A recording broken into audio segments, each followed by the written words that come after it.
Okay, we're live talking about D&D tournaments. Have you heard anything, David, about the D&D Open? I reached out to some people and haven't really figured out who's behind it, who's doing it, what its format is. Right. Those are all big questions because the format of the Open, well, first of all, Opens disappeared for a number of years in early 5th edition because it wasn't really perceived as the direction of play that the D&D team and Wizards of the Coast wanted to take the game or they perceived as interesting to players. And then they brought it back for a little bit as a single slot game that you brought your own characters to, which kind of made it about as competitive as one of those softball games where everybody carries a beer while they're running the bases. So it was fun and a welcome return, but it was just a pale echo of the tournament tradition of Dungeons and Dragons back in the older days. Yeah, I'm excited to see it come back. Let's look at some of the background. So I have here, well, of course, you did a blog entry when it disappeared saying all the good reasons. Let me share that screen here. All the good reasons for doing it. Share this one instead. There we go. Why the awesome Dungeons and Dragons Championship should return. Nicely done on the homework there, Tom. I appreciate that. Yes, I was making my pitch for why I love the D&D tournaments and why I was hoping that they would come back as something that the D&D team wasn't particularly interested in. And so this was 2014, right? Because the last year I think we played was 2013, which was, interestingly enough, the Lost City derived, which is going to be coming out as an adventure here shortly again. Yes, and that was a 4th edition tournament at that time. And it was a epic conclusion where we battled Zargon and the dungeon master, Sean, used a giant colossal carrion crawler figure for Zargon.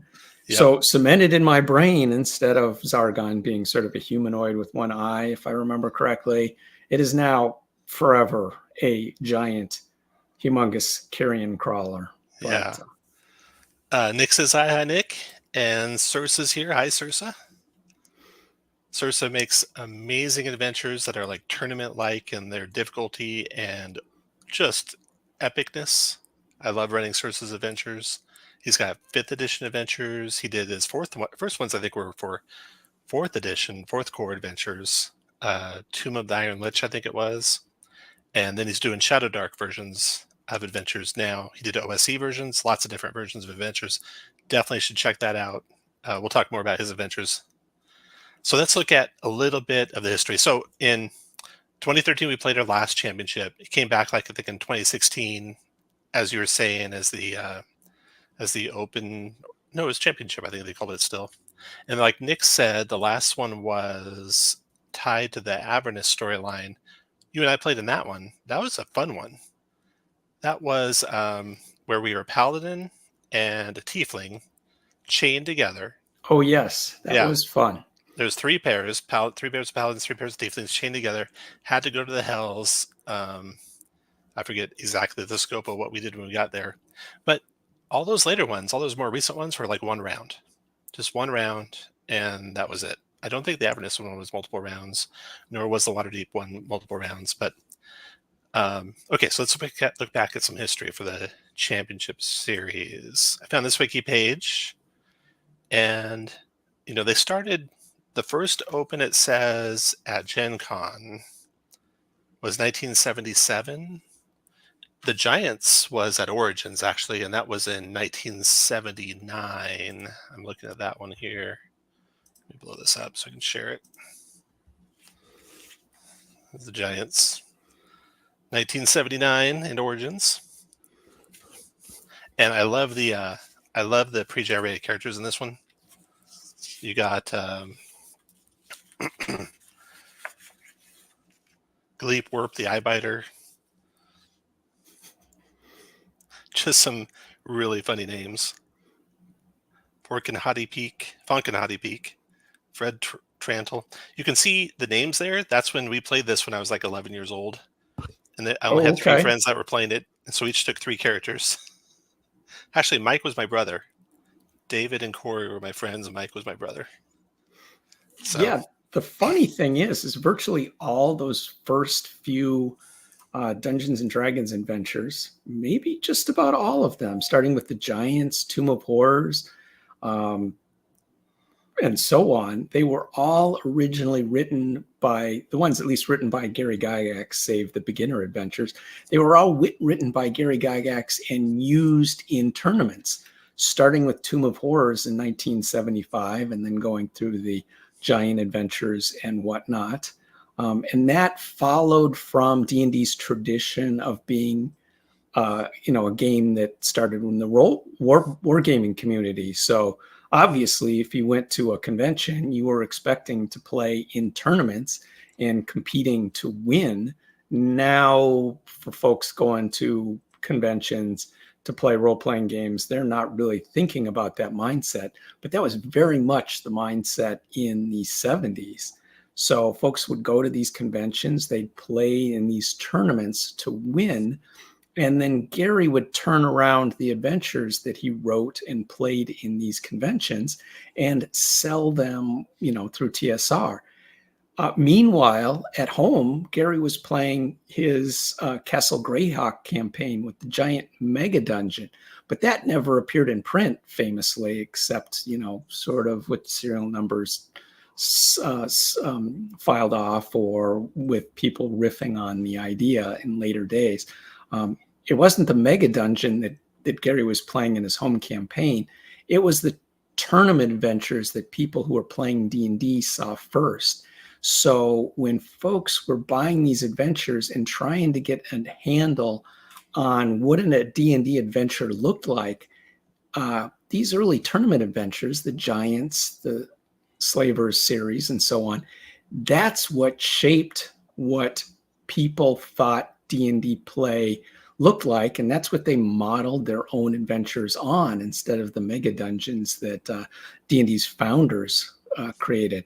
So it kind of steered the game in an unexpected direction that was different from what the pioneering campaigns were like. It went in a different direction, and it probably was a good thing that that we saw maybe a little more story and a little more natural settings and a little more NPCs in these adventures as examples. They're certainly classics now, so we've got that too. Yeah. So we had in the early adventures, let me share this again. Go through these. 1977 event featured a judge running 2 teams against each other, alternating between the 2 every 15 minutes. That's interesting. Wow. Vault of the Drow in 78. 100 slots available for players. About 250 showed up. Most were turned away. The Slave Lords in 1980, the one I have behind me there. Then it skips up here to 88. I didn't do anything with any of these. The first one I ever played, I think, was with you. And I can't remember exactly the year, but it might have been 2007 or 8. Do you remember that one? I don't remember the details. It would have definitely been 3rd edition, 2005-ish. I remember that the year before we played together and before we met, I fell in with a team at Gen Con, and we managed to finish 3rd in the D&D Open. And I was so enthusiastic, so fired up by it, that on Wizards of the Coast message boards at the time, I wrote some sort of advice post, which was a little bit advice and then a little bit maybe I could find some other people who'd be interested in competing together in future years. So that post, it did not help to find future people. But I guess when you were preparing, this is what you told me, and I don't know if you remember this, but you told me that when you were preparing for that first championship that you played in, or at least the first one we played together in, you saw that post and handed it out as reference material for the team, or at least let them see it. Yeah, there's So, I think 3 of us went, so we didn't have a whole team, and that's why we met you and played with you. And yeah, just fortune. And that adventure, I remember like the first level of it, we started out and we get to a room and it's like, okay, now you hear some rocks starting to fall from the ceiling, and we had like a round, and 3 of us got out of the room and 3 didn't. And then the DM's like, okay, the ceiling collapses, you 3 are dead. And it's like just a welcome yes, to tournament play. that was towards You, the end, you had your if I one remember warning. correctly. You should feel Uh-huh. fortunate next time. Listen. Yeah, we were pretty sore about that, It but was rough. that's the way it was written, and that's what the dungeon master was obligated to run. Otherwise, it Yeah. wouldn't have been fair to the other teams. One thing I really love. So then we started after we first met, preparing for these adventures. And one thing I really loved is when they had a lot of stuff ahead of time. I'm Right. hoping they do that this year, but I remember one of the best was the Dungeon Crawl Classics. This was, I guess, their 6th year of doing D&D tournaments, and it was 2009, and so it was 4th edition. And we got the tournament information beforehand. I'm going to switch to this other page here, and they had written up a whole bunch of background information. Show this tab here. They had all these posts of the background of stuff that was going on. So we consumed this, read through this. I remember researching stuff about the stars they're referencing here, because they speak about kind of Cthulhu type things in the stars. And then they came to where you had 14th level heroes, 7 of them. Another good thing about, I think, tournament adventures is when they use pre-generated characters, because then you get a level playing field. Both the players have a level playing field, because you can really exploit most systems. 5th edition for sure, 4th edition for sure, and just get absurdly powerful characters. So I'm happy when they do pre-gens. But they did it interestingly with the Dungeon Crawl Classics, where they did 7 pre-gens and you pick 5. So you had to really kind of look at their strengths and look at their weaknesses, look at how their background's connected to the background of the adventure. I remember there was a point in the second round of the adventure where I was playing the human warlock, and it said his mother commands him from the stars to thwart the plots of her rival. This was another star, an evil star, and we ran into like a priest of the evil star, and I like yelled out some threat or name to him that was in the background here, and he was stunned.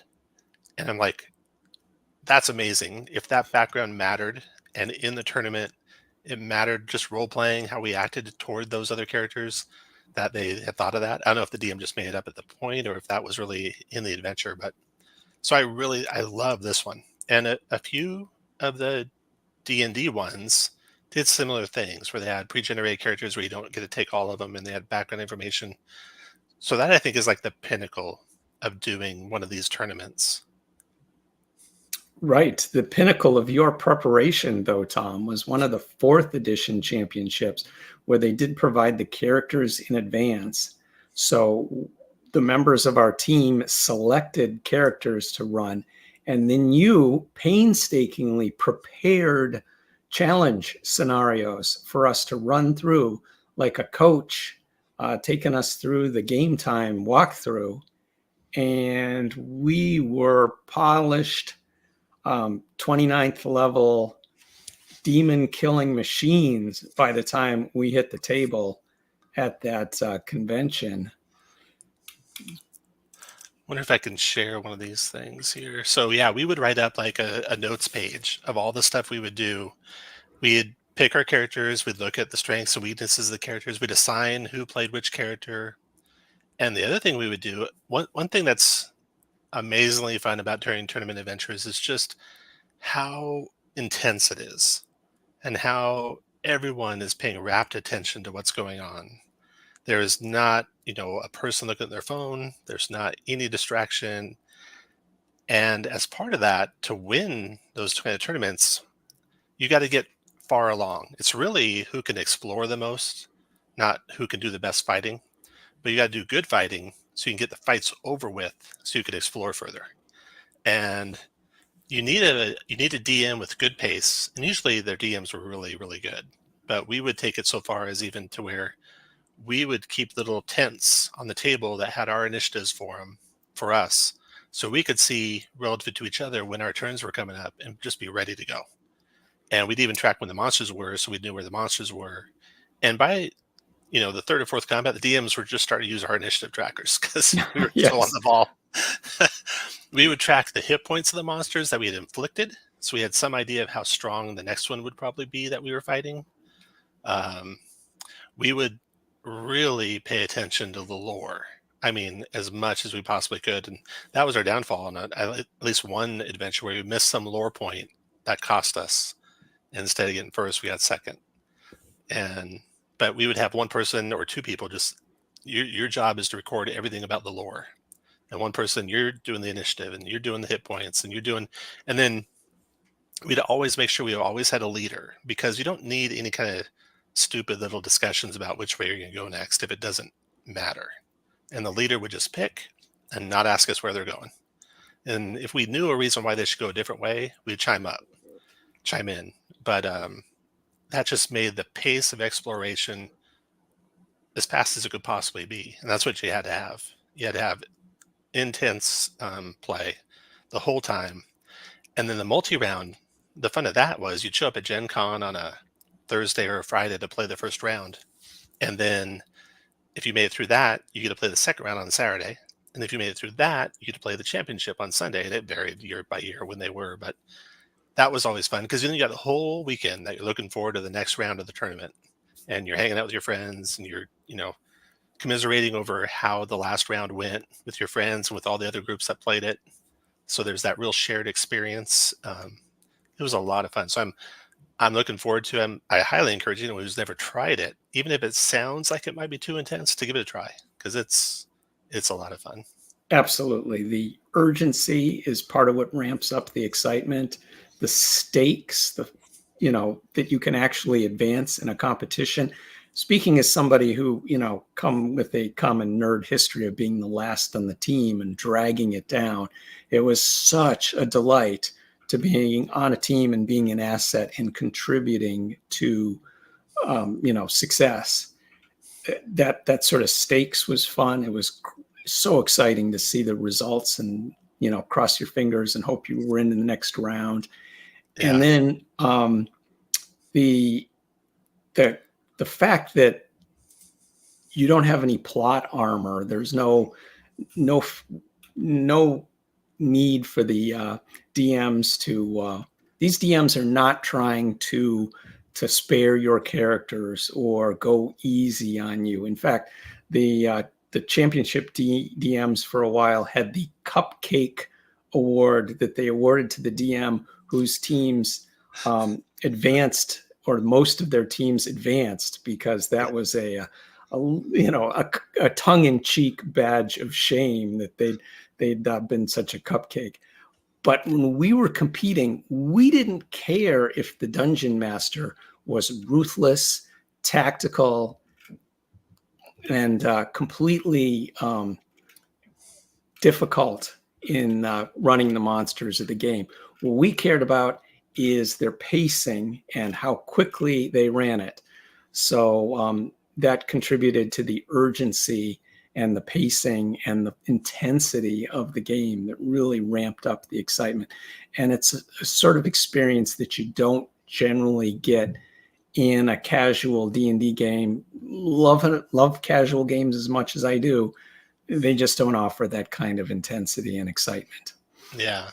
So I have here the Dungeon Crawl Classics tournament results from multiple years. We did it in 2009, and that 2009 was a great year. I think that we were like in 3 different tournaments. I think we were in the open tournament, we were in this tournament, and then there was a tournament that was like a I forget what it was exactly, but it was like you build your own character tournament that Wizards was doing, and you had to get through an adventure like in one session, I think it was, and they scored it that way. I think we did pretty good in that, but I don't remember exactly the results. But so round one, don't make this weird is normally our team name, and we got first place in round one. So that means we got to go on to round two. So yeah, 38 teams round one. Round two, we were in second place, but we squeaked in. Only the top three got to make it to the last round. And then the last round, we got first place. That was an enormous amount of fun. That was the one with the stunning of the priest of the evil star god. And so, yeah, you got to look for this. This list comes out Friday night, and then whether you get to play on Saturday or not. Tom, you might notice that I am not listed in that team because those are the years that Tom fired me from the team. I think he said something about come back when you know more about D&D. I could be wrong about that, but that's what I remember. Yeah. It wasn't like that. These were all good friends here that we played our home game with, and we were able to bring more that year of Gen Con. So sadly, yes, absolutely. David didn't get to make it. I did not get to butt in on the home group that Tom brought that year. So that's fine. Oh, no. So let's look at the tournament scoring and how they do that. So here's one. This is from Lost Caverns of SOJCANTH. No, it's not. It's from Hidden Shrine of TAMOACHAN, or TAMOACHAN. And you can see how they would do. You get points with everything you do in every room you go down. You get points for getting out. You get points for not dying. But it really is how far you progress. I mean, not many of these they killed this monster or they killed that monster. It's what did they do and how far did they get? And so another fun thing about, the tournaments is just how do you get out of a combat encounter? Some you can get out of, you had to fight. And some they had set up where you had to stop something that would just keep coming and keep coming. They just kind of trigger it. So if you stay and fight, you're done. The key to success in all the adventures prior to 4th edition was to avoid fighting as much as possible and keep moving forward. Oh, thanks, Andrew. Andrew says I'm the master of pacing. I'm not the master role-playing NPCs, so I hope I'm good at something. SERSA, those old scoring rubrics were gnarly. Yeah, this is pretty over the top. So they just did. Okay, so if we look at the scoring, let's look at the scoring rubric for TSOJCANTH. This was the 1976 WinterCon. In 1976, written by Gary Gygax. The Archmage Igwilv, which was male when he wrote this adventure, was slain by Grizzet. And the adventure map looks very similar to what it is now, including even the lower levels. And the scoring, if I remember what the scoring was, let's see here. Guidelines for selection of the best player. Oh, okay. It's like they'd pick the best player from a table, and then those would go on to the second round and form new tables of players. So that's interesting. And it didn't have really a rubric. You just picked based on some guidelines.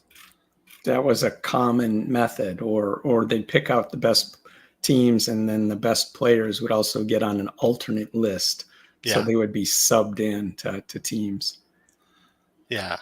And I feel like that also kind of came back into the main way during the RPGA days. There was a lot more, I felt like, role-playing emphasis in those tournaments. And so it wasn't just, a raw, here's the score type of thing. Then when they came to 3rd edition and 4th edition and the ones we were playing in, I've never seen a scoring rubric for one of those. Did you ever see one, David? No, but I never run any of those. So, and most of them never reached print. That's true, yeah. I ran SERSA's adventure, Necropolis of the Mailed Fist, for you guys. Yeah, I can't remember whether that had a scoring system in the back. I think it might have. So let's look at a couple of SERSA's adventures. So here is his itch.io page, and he's got quite a few Shadow Dark adventures, and I've run just about all of these now. I think the only one on this list I haven't run yet is the Creator of the Flying Star. And the things that he brings into the adventures is just the same thing I look for when I'm playing in a tournament adventure. It's like you got to pay attention. You got to put to use the resources you find in the adventure. And it's going to be deadly. You're going to have characters dying as you go, and you might not make it to the end the way they're usually written. And the way you die is epic and over the top and amazing. So I definitely love running these adventures.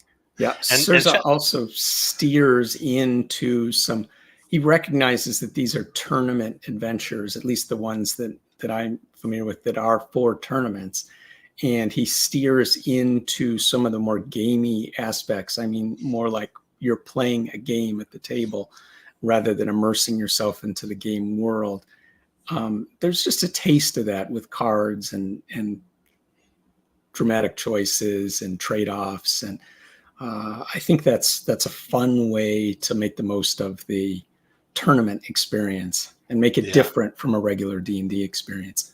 Yeah, Dave, these are SERSA Victory.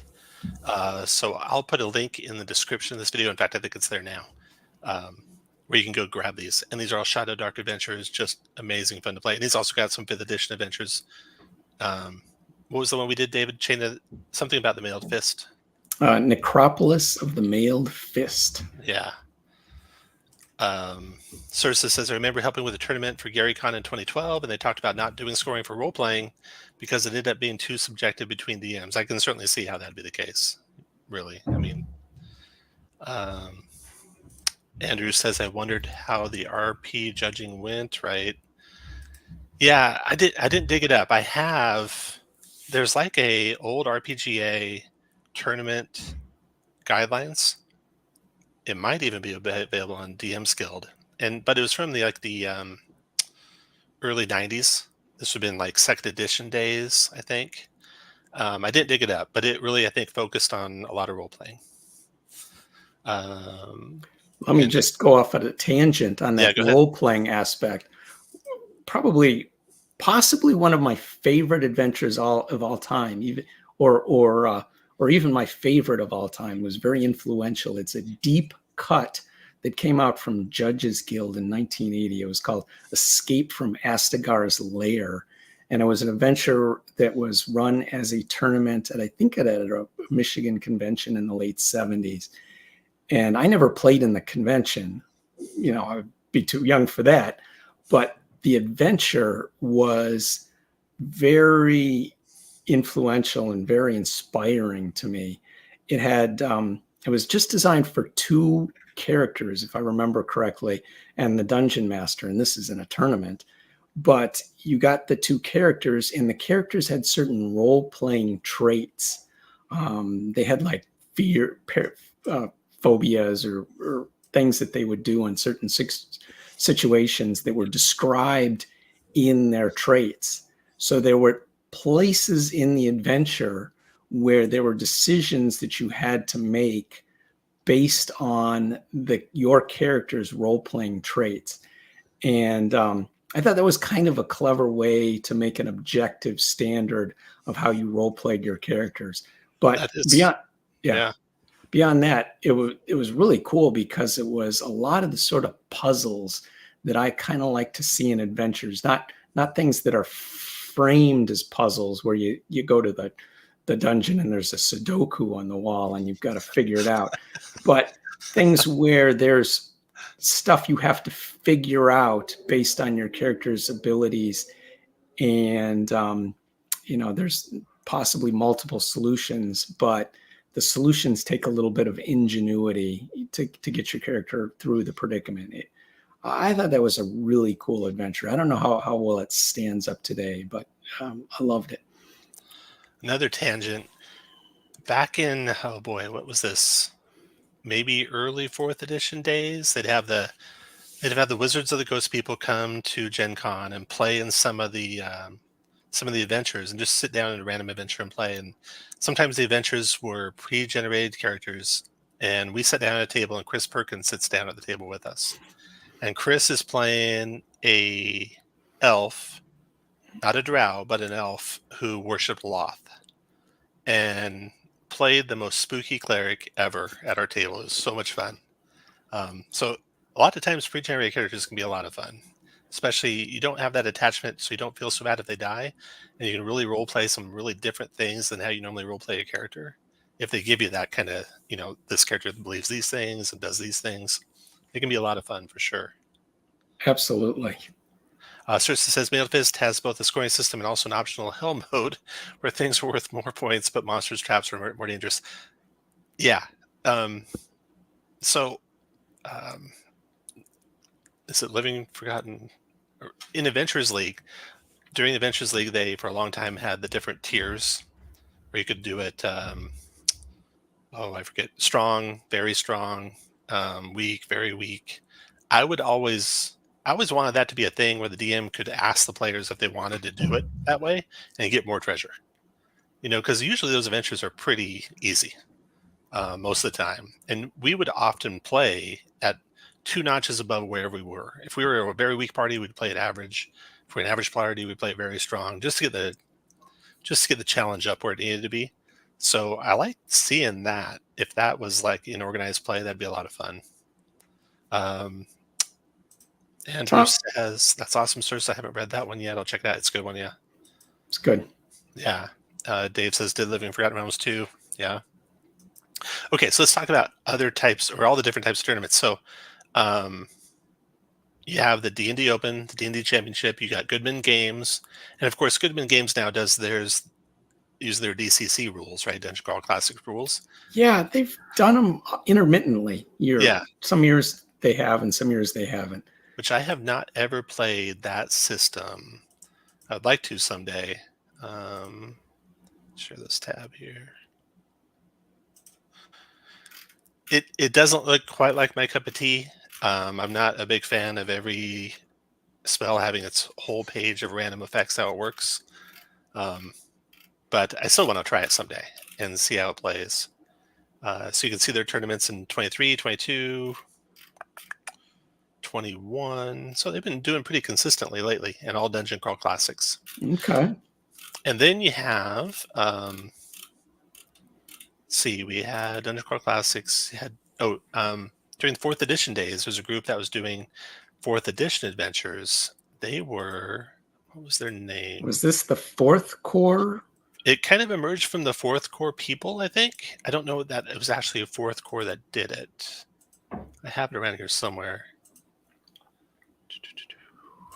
Here we go. Share this tab. It's going to be really small on screen. Sorry about that. I wonder if I can zoom in. There we go. Let's share the screen. Boom, boom, boom. All right. So this is the D&D Championship 2020 they did. Defy Danger is the group's name. You played in this, right, David? You were with us? I've got the button from our first place. First place out of 4 teams, finish. I think. Yeah, out of 4 teams. I'm claiming it because there was no one else running championships that year. So. Yeah. Give us a chance to compete. We're there. Yeah. So that's like the only championship type game I have as a video on my website. So you can actually, on my YouTube. So you can go find that one on YouTube. Look for Defy Danger. Should be in the title. Defy Danger. You'll find that there. That would have been in 2020, 5th edition, right? I think they were doing 5th edition with all this stuff. Okay, and then, like I said, D&D or Wizards of the Coast, they had like a dungeon delve or dungeon run thing that did a few years, where it's just a dungeon and you try to get as deep into it as you can in 1 hour, or it might have been limited to like a half a slot. It might have been 2 hours. Then you have player versus player stuff, and Defy Danger has done this with some player versus player stuff. It's a lot of fun. We did it in person multiple years, and I've done it online once or twice. Now, unfortunately, that's like make your own character. So you end up playing, the super broke combos if you want to win, which isn't necessarily fun for me. I like taking a character and getting the most out of them rather than building the most ridiculous character. Yes. Yeah. Which I think that Dungeon Delve that Wizards was running for many years may have been part of what soured them on the whole competitive thing, because they came to the conclusion that that was not a particularly good introductory experience for new players to get in a line and then get their new character ground to dust in a death trap. Oh, cool, Dave. You actually helped run and play test the competitive last year. I didn't check it out last year. I checked it out the year before, and it was, I think, in the Lucas Oil Stadium. Amazing setup there. They had the van there. Looks like a lot of fun. I'll check it out again this year for sure. Someday I might play in it. Won't be this year, I don't think. But yeah, it looks really cool. Then SERSA, question for you both. If there's time at the end, do you see a future for tournament D&D streaming? Although esports, that's right, they did do that. When was that? I want to say around the year 2020, they tried to do an esports type streaming thing, right? I'll have to dig that back up. I feel like there's been some attempts, but nothing really seems to stick. You're right. Yeah, there's been a couple of attempts at least. Then there is a Spanish speaking channel that really does a lot of it, but they just don't get a whole lot of views for it. 4th edition competitives for Wild. Yeah. I got to run Mailed Fist. Yep. Yes, these are my friends. I also did 4E Team Deathmatch. Yeah. Forget who ran that for us, who was our DM for that, but I always love 4th Core because 4th edition and 5th edition can be this way too. It's like, as written, it's just too easy. It's kind of written for new players so they don't die right away and their characters are safe. And 4th edition was better at that because you had a lot of hit points at first level. 5th edition at first level is like, you're probably going to die. And then after that, you're safe. But yeah, I always like to have that chance of death in adventuring. Otherwise, it doesn't feels like, hey, we're sitting around telling a story. That's great, but okay. What other kind of tournaments? So let's talk about some tournament strategies, and these strategies apply just all the time, anytime you're playing D&D. If you want to go fast and explore a lot, and that's they always talk about having a caller back in the early editions of the game, or you want to have a leader basically who's telling the DM what the whole party's doing, and there's not any kind of debate that slows that exploration down. You kind of want to have predetermined how you handle doors, predetermined how you handle walking down hallways, that kind of stuff. And then tactics, of course, the most important tactic ever is to make sure you focus fire. That is like night and day between groups. And I did a video on that. You can find that on my YouTube about focusing fire. If I DM for a group and they're not doing this, I know they can only take about half of what a group that is doing this can take as far as number of opponents and that kind of thing. So I know not to ramp it up for a group that isn't focusing fire. And usually like a Adventure League adventure written, it's safe. A group that just kind of scatters their fire around and lets everything live till the end is going to be okay. But when you're doing tournaments, you want focus fire. You'll take half as much damage as if you don't focus fire, and you'll get through. And then another one, and you don't really see this, and you won't really know if a person is doing it on purpose or not, but it's kind of an advanced strategy thing, is to make sure you're keeping fire lanes open, because shooting through your allies gives your enemies cover. And so if you're running up to an enemy, you want to step to the side to make sure your allies have a clear line of sight. You don't see that done very often. People usually take a straight line to an enemy and give him cover versus all their allies. And so that's just a little tweak that you can do to help that out. And then we would always, in 4th edition days, we'd kind of like talk about our strategy about how we're going to use our daily powers and our encounter powers and that kind of stuff. And then with tournaments, another thing, and this is interesting because it comes up a little bit in the TSOJCANTH adventure that just came out. We would look through the equipment that the pre-generated characters had and make sure it was with the right person or the best person. So like if a character, I think in the pre-gens for TSOJCANTH, there's a character that has a sword that isn't even proficient with the sword, but it's magical. And it's like, you want to just give that to the fighter or give it to a person who is proficient who's going to actually use it to make attacks. And So we would go through all the equipment like that, make sure it was distributed as best we could distribute it for the tournament. Another question here. Also, another question for the end. What makes a bad tournament experience? What should tournament designers, organizers like me avoid? So it should be deadly, but not right at the start, right? That was one of our worst experiences when in room number 1, half the party was dead. So it should get deadly, but maybe halfway in, maybe at least a third of the way in, not in the first room, I think. I had a frustrating tournament experience in 1999 where I was on a team that reached the finals.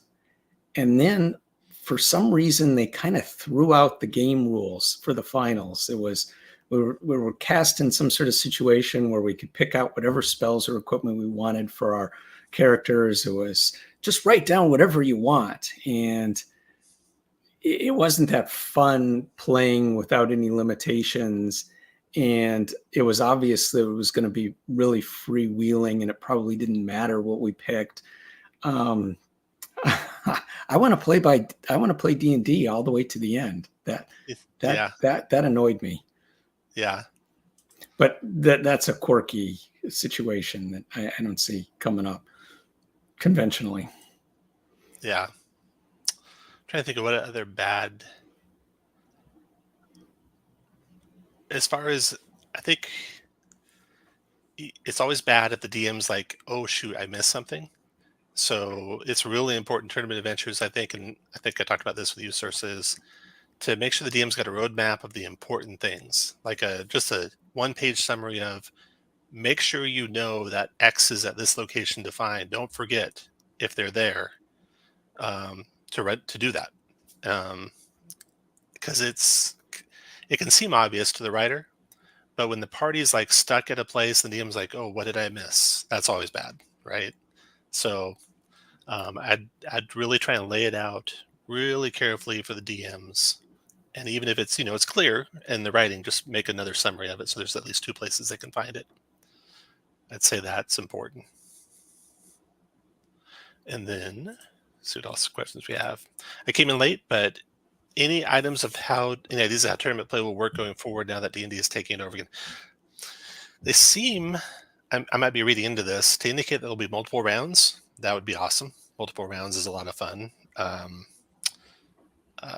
Hopefully it'll be pre-generated characters, but I don't know who wrote this. I don't know who's behind it. I think the previous tournaments were Chris Tulak mostly, and he's back with Wizards of the Coast, and he was gone during, I think, the time when they were doing the 1-round championships.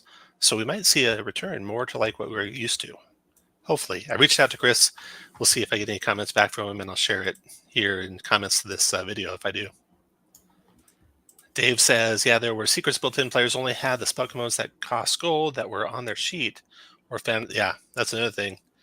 You didn't really get this in a lot of tournaments that I've ever played in, but you can definitely find stuff you can use in adventures, and you can place like spell components in adventures, especially in 5th edition.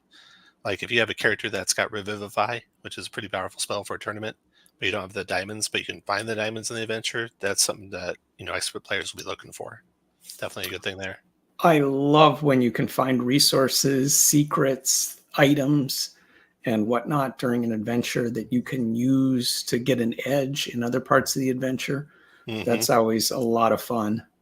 I love when this is something I haven't seen in any of the official D&D adventures, but it's always nice when there's a way to replace characters who get killed, because we've been in situations where somebody got killed maybe with a couple hours left, and then they're just kind of sitting there. That's no fun, but you still want to sit and support the team. Not a great situation. Mm-hmm.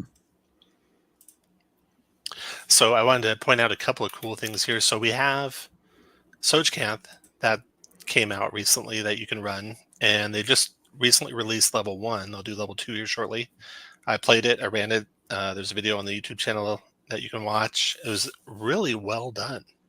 I remember when they did Tales from the Yawning Portal, they kind of almost reprinted, I think verbatim, mostly the original adventures that they took, like Lost Caverns of, or Hidden Shrine of TAMOACHAN, and White Plume Mountain, and Against the Giants.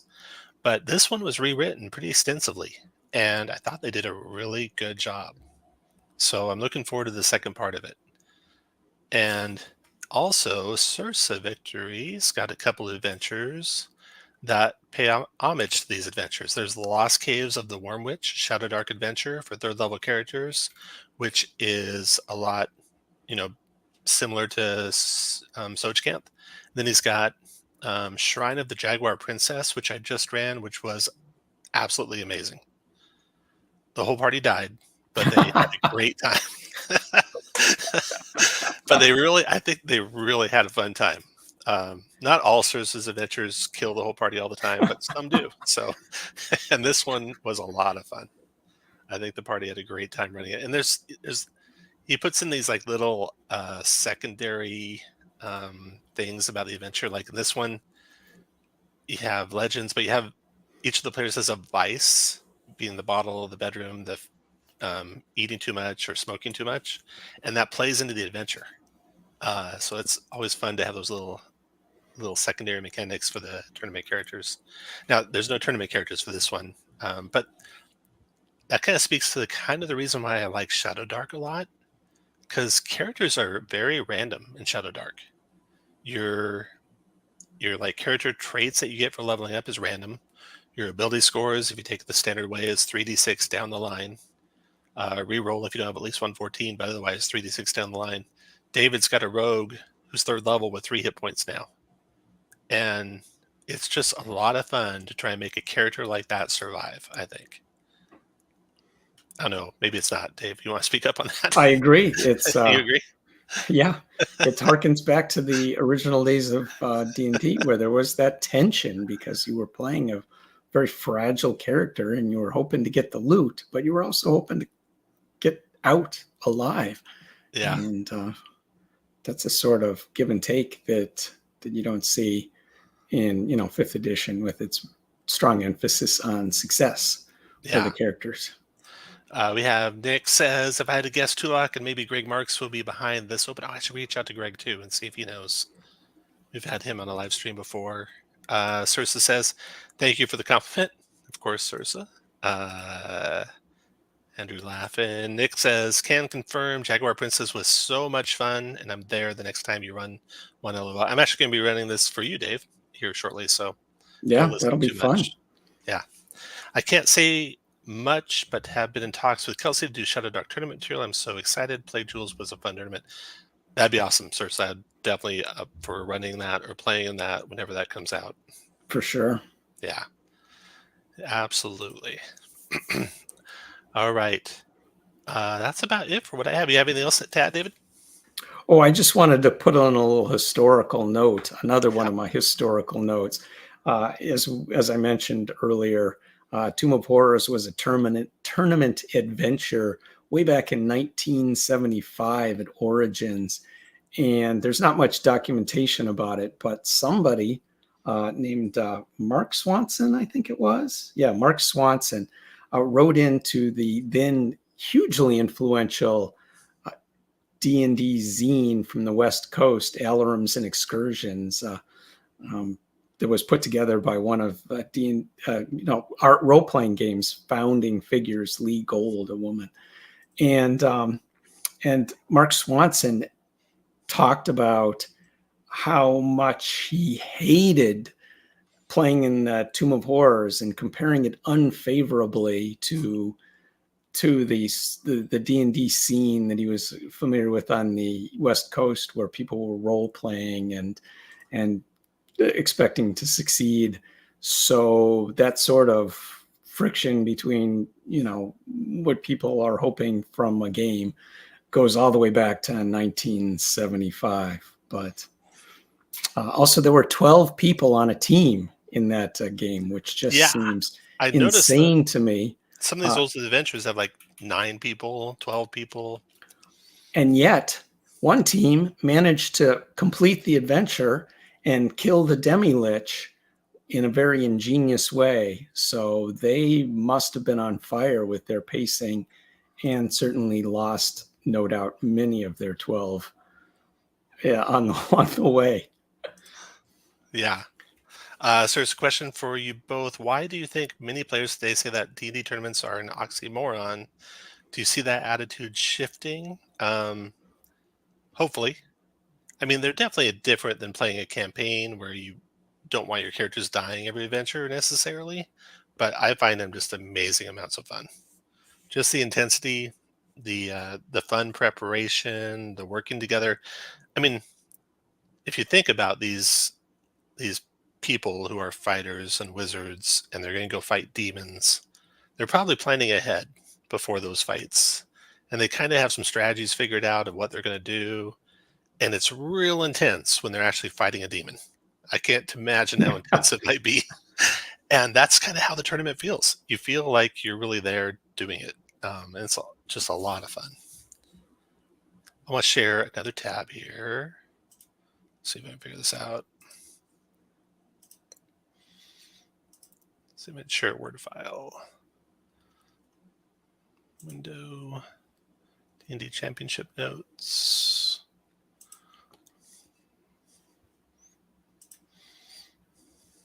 Nice. Okay. So here's our notes from 2011 D&D Championship. We had 5 players. David, it looks like this was an off year for you. You're still practicing. I'll learn this game before you know it, Tom. Yep. I'll get it. But here we have, we're all tracking and displaying our PC's condition. So we all know who's got what hit points on the table, who needs conditions removed, so the healer knows who to help without having to ask, just so it's immediately clear. Our leader, Eric, the human fighter, he is picking the primary target. He tries to pick a target that acts after all the PCs. Then the party tries to kill that target before it acts. So it's like there's one less creature that even gets to go into combat. And he's picking the target, and he's not debating about it. He just tells us this is the target, and we go after it. And we all make sure every attack hits that target. Eric's marking it for us. We're including it in every attack we can include it in. We're making sure we don't move it away from Eric because he's got it locked down. So we're not using force moves on it. But we are force moving other targets into a 3x3 square around it, if at all possible, so we can hit that area with area attacks. If Eric does get surrounded by monsters, we stay back. Krita can use swirling stars and not target Eric. That's the kind of prep we'd go to. And then you can see our equipment changes. Queen give potion of regeneration to Eric. He's the most likely to use it. Queen give boots. Eric give potion of vigor to Roland, so all of them have one. Potion of healing to Eric, so everyone has at least one. That's the kind of prep we would do in our combat checklist. And this is where every DM, I think, would kill for this. We listen carefully. When the DM's talking, we don't talk. And we listen, we let him finish what he's saying. We don't interrupt him. We're taking notes, but we ask for clarifications when he's done. Ask for knowledge checks if that's appropriate. Ask the Monsters, Minions, Elite Solos, 4th edition talk there. Always talk to the monsters while fighting. And this is where it came up where I, was scolding that enemy priest and it stunned him just because of the background of the adventure. But other things that this can do is monsters might give up if you tell them to give up. But if you never ask, the DM might forget that they might have some morale. They might give you information. And then we had checklists for what to do in every area. And we just rushed through that. And you can explore so much more when you play like this. And it doesn't feel like you're getting cheated out of anything too. As the other players, like my job was to track initiative, whereas Eric's making the decisions of where we're going. It didn't feel like I was getting cheated out of anything while we were playing. I didn't care if we went left or right. I was just making sure I was paying attention. And if something needed to be discussed, we'd discuss it. Yeah, these are good rules. It does reflect a little bit of a change in emphasis during the 4th edition era because the competitions during that era were